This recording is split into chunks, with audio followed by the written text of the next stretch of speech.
নমস্কার বন্ধুরা, আজকে তোমাদেরকে একটি সকালের স্বাস্থ্যকর জলখাবার রেসিপি শেয়ার করব। এটা বানানো খুবই সহজ, সামান্য উপকরণ দিয়েই তৈরি হয়ে যাবে। হাতের কাছে থাকা আমরা যে দৈনন্দিন জীবনে রান্নাবান্না করি সেই সকল সামান্য উপকরণ দিয়েই তৈরি করে নিতে পারবে। এই জলখাবারটা খেতে যতটা সুন্দর আর দেখতে তো অসাধারণ, দেখে বুঝতেই পারছো। তো চলো তাহলে রেসিপিটা শুরু করি। বন্ধুরা, এই রেসিপিটি বানানোর জন্য আমি একটা মিক্সিং বোল নিয়েছি আর এতে দিয়ে দিচ্ছি জল। পরিমাণ মতো জল দিয়ে দিচ্ছি। এখানে 2 কাপ জল নিলাম আমি, তোমরা তোমাদের পরিমাণটা বুঝে নেবে। 1 চামচ সাদা তেল দিয়েছি, স্কিপ হয়ে গেছে এখানটাতে, তোমরা দেখে বুঝতে পারছো জলের উপর তেল দিয়েছি 1 চামচ সাদা তেল। আর এখানে দিয়ে দিচ্ছি জলের মধ্যেই স্বাদ অনুযায়ী লবণ। আর দেব এখানে সামান্য পরিমাণে চিনি। চিনিটা তোমরা অপশনাল, তোমরা ব্যবহার নাও করতে পারো, চিনিটা না দিয়েও করতে পারো। এবার আমি সমস্ত কিছু উপকরণ জলে ভালো করে মিশিয়ে নিচ্ছি। এবার এর মধ্যে দিয়ে দেবো 1 কাপ ময়দা। তোমরা চাইলে আটা দিয়েও করতে পারো। তো আমি এখানে 1 কাপ, বড় কাপের 1 কাপ ময়দা দিয়ে দিলাম। দিয়ে ভালো করে জলের সাথে ময়দাটাকে মিশিয়ে নিতে হবে। বন্ধুরা, পুরো ভিডিওটা স্কিপ না করে দেখো, আশা করছি আজকের এই জলখাবার রেসিপিটা তোমাদের খুব ভালো লাগবে। আজ রোজ রোজ একঘেয়েমি রুটি সবজি খেতে ভালো লাগে না, কিন্তু এইভাবে যদি রুটি বানানো হয় তার সাথে মজাদার সবজি, তো সত্যিই খেতে খুব ভালো লাগবে। সাধারণ জিনিসকে অসাধারণ করে তোলা এই রেসিপিটি আমার কাছে মনে হয়েছে। তো ভালো করে আমি সুন্দর করে বা চামচের সাহায্যে এটাকে মিশিয়ে নিচ্ছি, কিন্তু হালকা দলা দলা আছে। তো তাই আমি এবার একটা স্টিনারের সাহায্যে এটাকে ভালো করে মিশিয়ে নেব। বন্ধুরা, তোমাদের কাছে একটি ছোট্ট অনুরোধ রাখছি, যারা আমার ভিডিও দেখো এখনো পর্যন্ত আমার চ্যানেলটি সাবস্ক্রাইব করনি, তাদেরকে বলবো প্লিজ আমার চ্যানেলটি সাবস্ক্রাইব করে পাশে থাকা বেল আইকনটি অল করে রেখো, যাতে এরকম সহজ সহজ রেসিপি আপডেট দিলে সবার আগে তোমাদের কাছে পৌঁছে যায়। বন্ধুরা, তো আমার এটা সুন্দরভাবে মেশানো হয়ে গেছে, এবার এটাকে ঢাকনা দিয়ে রেস্টে রেখে দেব। এবার যে রুটির সঙ্গে সবজি বানাবো তার জন্য গ্যাসে একটা কড়াই বসিয়ে দিয়েছি। দিয়ে 2 চামচের মতো সরষের তেল দিচ্ছি। আর দিলাম একটা শুকনো লঙ্কা ফোড়নে। অবশ্যই সরষের তেল ব্যবহার করবে, খেতে ভালো লাগবে। আর গোটা জিরে দিলাম এখানে ফোড়নে, আর দিচ্ছি কালো জিরে। সম্পূর্ণ নিরামিষভাবে এই জলখাবারটি আজকে আমি বানাচ্ছি। তোমরা চাইলে পেঁয়াজ ব্যবহার করতে পারো, কিন্তু আমি একদম নিরামিষভাবে তোমাদেরকে দেখাচ্ছি। এইবার কিউব করে কেটে রাখা একটা বড় সাইজের টমেটো, সামান্য পরিমাণে হলুদের গুঁড়ো দিচ্ছি। আর এখানে হাফ চামচের মতো আদা বাটা দিচ্ছি। দিয়ে একটু নাড়াচাড়া করব। এখানে কিন্তু লবণ ব্যবহার করব না, এই কারণেই টমেটোগুলোকে আমি গোটা গোটা রাখতে চাইছি, তার জন্য। লবণ দিলে টমেটোটা গলে যাবে, তো তাই আমি এখন লবণ ব্যবহার করব না। টমেটোটাকে ওই তেলের মধ্যেই ভালো করে নাড়াচাড়া করে একটু ভাজা ভাজা করে নিলাম, সাথে মশলাটাকেও কষিয়ে নিলাম। এবার এর মধ্যে সামান্য পরিমাণে একটু কাশ্মীরি লঙ্কার গুঁড়ো দিচ্ছি, যাতে করে তরকারির কালারটা খুব সুন্দর আসে। আর সামান্য পরিমাণে ঝাল লঙ্কার গুঁড়ো, যেমন হালকা ঝাল হয়। এবার অল্প জল দিয়ে মশলাটাকে ভালো করে কষিয়ে নিতে হবে। বন্ধুরা, পুরো ভিডিওটি দেখার পর ভিডিওটা ভালো লাগলে বন্ধুদের মাঝে শেয়ার করার অনুরোধ রইল। তো এবার আমার মশলাটা কষানো হয়ে গেছে, মশলা যে জল দিয়েছিলাম ফুটে উঠেছে। আমি আগে থেকে আলু সেদ্ধ করে ছোট ছোট করে একটু থেতো করে কেটে রেখেছি, ওই আলুটাকে ওর মধ্যে দিয়ে দিলাম। তোমরা চাইলে কাঁচা আলুও দিতে পারো, কিন্তু সেদ্ধ হতে অনেকটাই সময় যাবে। তো তাই আমি আগে থেকে প্রেসারে এটাকে সেদ্ধ করে রেখেছিলাম।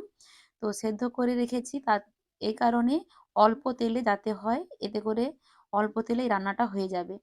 তো এবার আমি স্বাদ অনুযায়ী লবণ দিয়ে দিলাম। লবণ দিয়ে একটু আরেকটু নাড়াচাড়া করে নেব 1 থেকে 2 মিনিট মতো। যেহেতু আলুটা সেদ্ধ করা ছিল, তো তাই বেশিক্ষণ এই তরকারিটা রান্না করতে সময় লাগবে না। খুবই অল্প সময়ের মধ্যে এই রান্নাটা হয়ে যাবে। এবার যেটা করতে হবে, জল দিয়ে দিতে হবে পরিমাণ মতো। খুব বেশি জল লাগবে না, কারণ আলু তো আগে থেকেই সেদ্ধ হয়ে আছে। তোমরা এখানে চাইলে কুসুম গরম জল ব্যবহার করতে পারবে।